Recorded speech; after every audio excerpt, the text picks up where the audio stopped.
Hello નમસ્કાર pregnant and pregnancy planning કરી રહેલી મહિલાઓનું સ્વાગત છે આપણા બધાનું ગર્ભ સંસ્કાર ગીતામાં. તો આજના એપિસોડમાં વાત કરવાના છીએ રામાયણ વિશે. તો ઘણી પ્રેગ્નેન્ટ મહિલાઓનો પ્રશ્ન હોય છે કે શું આપણે ગર્ભાવસ્થા દરમિયાન રામાયણ વાંચવી જોઈએ?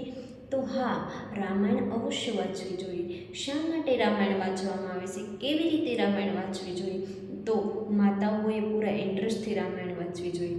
જો જ્યારે ઘરમાં રહેલા સાસુ કે મમ્મી કહે છે આ પુસ્તકનું વાંચન કરવું જોઈએ, પરંતુ જો એને યંત્રની જેમ કે મશીનની જેમ વાંચવામાં આવે છે તો તેની કોઈ જ અસર થતી નથી, એનો કોઈ જ લાભ થતો નથી. પરંતુ જો રામાયણને ઇન્ટરેસ્ટથી વાંચવામાં આવશે તો એમાં જે રામાયણમાં રહેલા ભગવાન શ્રી રામના જીવન ચરિત્ર, નૈતિકતા, પ્રામાણિકતા તેમજ આદર્શ પુત્રના જે ગુણો રહેલા છે એ બધા જ ગુણોનું સિંચન પોતાના બાળકમાં થશે. માટે રામાયણ છે અવશ્ય વાંચવી જોઈએ અને ધ્યાનથી વાંચવી જોઈએ, સમજતાપૂર્વક વાંચવી જોઈએ અને આનંદથી વાંચવી જોઈએ.